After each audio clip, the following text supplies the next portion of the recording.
Je viens vous voir pour les travaux. D'accord, très bien. Les prochains travaux permettront de modifier la salle de bain de ce logement occupé par une nonagénaire afin qu'elle reste le plus longtemps possible dans sa maison. Mais déjà, l'association Solia, Solidaire pour l'Habitat, s'est attaquée au chauffage. Le vieux poêle à mazout a disparu au profit d'une installation à granulés, dernier cri. Je me faisais vraiment du souci parce que honnêtement, l'année dernière, je ne savais pas comment elle allait passer l'hiver. Bon, l'hiver a été clément, mais bon, là, cette année, elle va pouvoir bénéficier d'un moyen de chauffage actuel et puis économique surtout.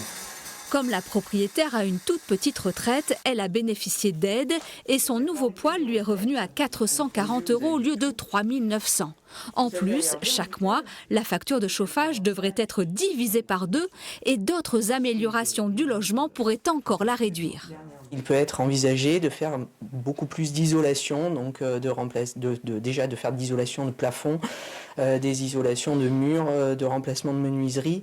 Voilà, tout ça, c'est des travaux qui peuvent être financés et qui pourraient permettre à madame de faire des économies importantes dans son logement et d'avoir moins de déperdition, surtout avec les hivers rigoureux qu'on a.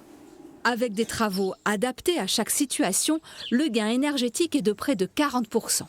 Les dossiers que nous accompagnons sont sur des logements qui sont très peu performants, les fameuses passoires énergétiques, et que le gain que l'on va faire est d'intérêt pour la personne, pour le propriétaire, mais aussi d'intérêt général puisque ce logement va être plus performant et meilleur pour l'environnement. Dans la Creuse, 44 % des logements sont considérés comme des passoires thermiques, un record en France.